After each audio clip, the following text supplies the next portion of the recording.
When Eric and I joined the LJS 34 years ago with our babes in arms, I remember Rabbis John Rayner and David Goldberg, of blessed memory, saying that the sermon should not contain more than 3 topics, and it should be delivered in 20 minutes and preferably shorter.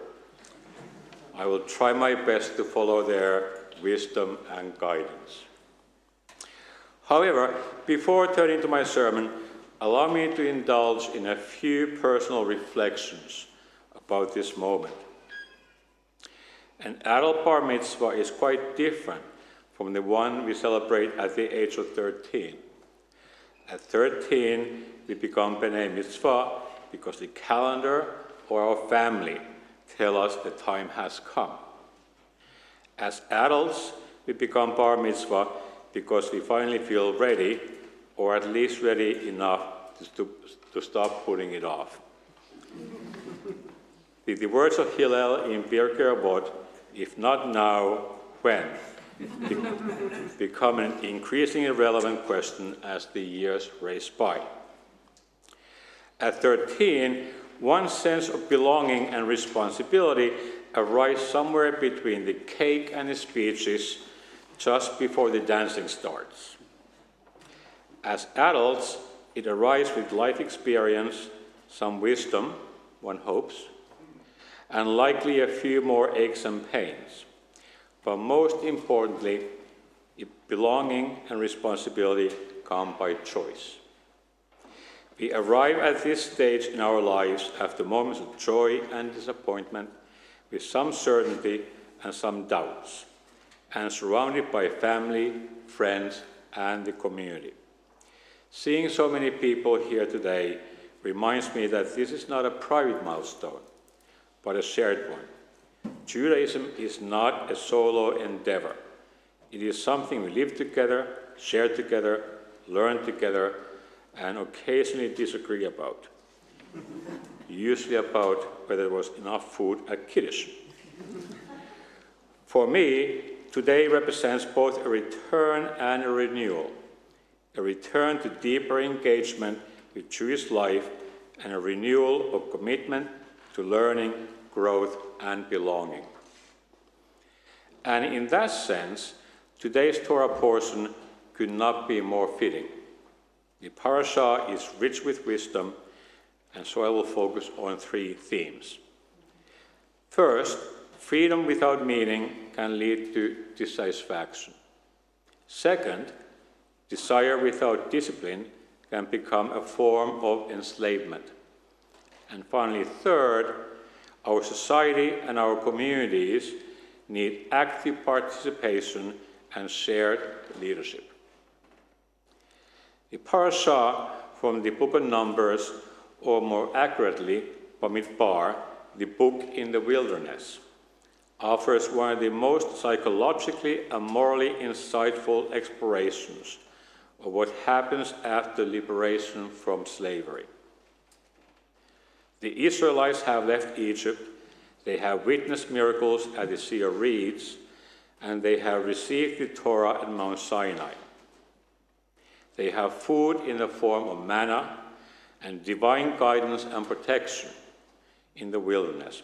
And yet, almost immediately, dissatisfaction sets in. The parasha opens abruptly. The people were complaining in the ears of the Eternal. Strikingly, the Torah does not specify the nature of their complaint. Rashi observed that the issue was not about hardship, but rather a corrosive attitude, an aimless dissatisfaction rather than a cry of real need. The Israelites were no longer enslaved, yet they were restless and unhappy. This moment resonates with modern human condition. Contemporary societies enjoy unprecedented levels of freedom, material comfort, and opportunity. Yet, anxiety, dissatisfaction, and a sense of emptiness are widespread in our society today. The Torah offers us a timeless insight. Liberty alone does not guarantee fulfillment. A deeper challenge lies in learning how to live meaningfully with freedom. God's response to the people's complaining comes swiftly. A fire breaks out at the edge of the camp, a place named Taberah. Nehama Leibovitz, one of the most influential female Jewish Bible scholars of the 20th century, explains that the fire did not start from the center of the camp, but from its margins. Similarly, community breakdown rarely occurs through a dramatic collapse in civil order. It often starts quietly with disengagement, cynicism, and a gradual erosion of the sense of belonging. When individuals begin to withdraw from society and communal life, emotionally and morally, the foundations of the community weaken from the edges inward. The Israelites' dissatisfaction soon transforms into a longing for the past. They cry, remember the fish we ate in Egypt for free. The Torah invites us to recognize the fallacy of this memory. Rashi reminded us that nothing in Egypt was free, except slavery itself. What the people truly longed for was not food, but the absence of responsibility. In Egypt, their lives were controlled, and they did not need to make day-to-day decisions or moral choices. True freedom, by contrast, demands agency, discipline, and commitment. This longing for the simplicity of life without obligation speaks powerfully to contemporary social and religious life. Some of us today maintain emotional and cultural connections to Judaism, while hesitating when Jewish life, as well as the wider society, calls for deeper engagement, sustained learning, participation, and commitment. The Torah also warns us against looking back to the past with rose-tinted glasses. Memory, when distorted by nostalgia, can paralyze growth and social progress. Honest memories are meant to move us forward, not lure us back to the comforting illusions of the past. The Israelites then articulate their condition in starkly spiritual language. Now our life is parched. We only have manna. This is not physical hunger, but existential emptiness. Aviva Sonnenberg, a modern scholar who combines Bible scholarship with psychoanalysis, interprets this as a vacuum that arises when freedom lacks narrative and purpose. She proposes that appetite and desire fill this space where meaning should reside. This is further illuminated by Maimonides, who argued that when desire governs human thought, it becomes a new form of enslavement. Desire itself is not inherently wrong, nor should pleasure be condemned. The danger arises when craving becomes life's organizing principle. It is at this point that freedom quietly transforms into a bondage or a form of idol worship. This point is made again when the parasha reaches its dramatic climax, with the episode of the quail covering the desert. God provides the people with an overwhelming abundance of meat. The Israelites gather obsessively, showing no restraint or gratitude. While they are still gorging on the meat and making themselves sick, a plague strikes, and the place becomes known as Kivrot HaTava, the graves of craving. Maimonides explained that this was not an arbitrary punishment, but the natural consequence of unrestrained desire. When craving dominates, it consumes the soul before it destroys the body. Thus, the Torah offers a stark warning. A society built on unrestrained desire and appetite, whether for material goods, experiences, or constant stimulation, cannot endure. Freedom must be accompanied by discipline.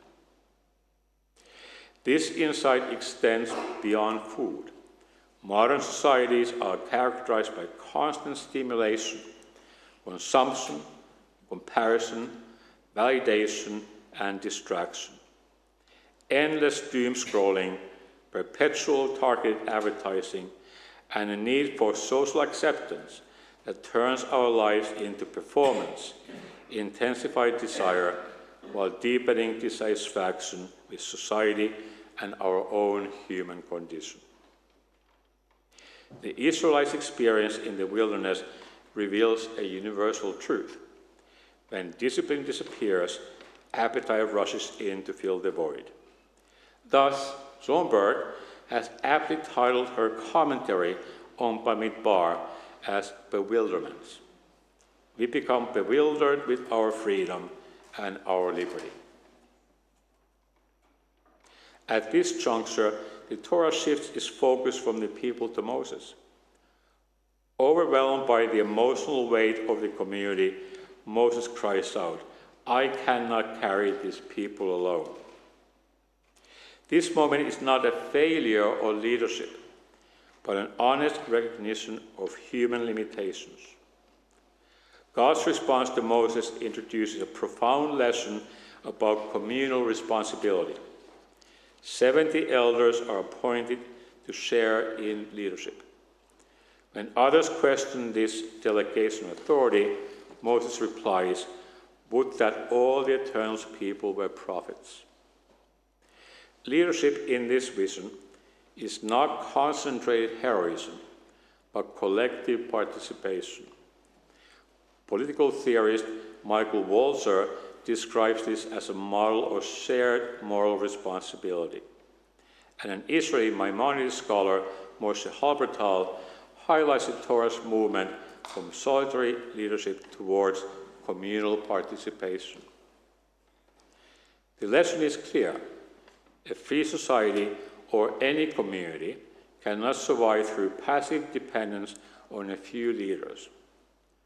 Communities flourish when individuals see themselves as active contributors rather than passive takers and followers. Freedom requires engagement. Identity requires agency and participation. Responsibility must be shared across generations and institutions. Ultimately, however, the message of the parasha is not one of despair, but of moral maturity. When Israelites stumble, yet the journey continues. Leadership evolves, responsibility is shared, growth remains possible.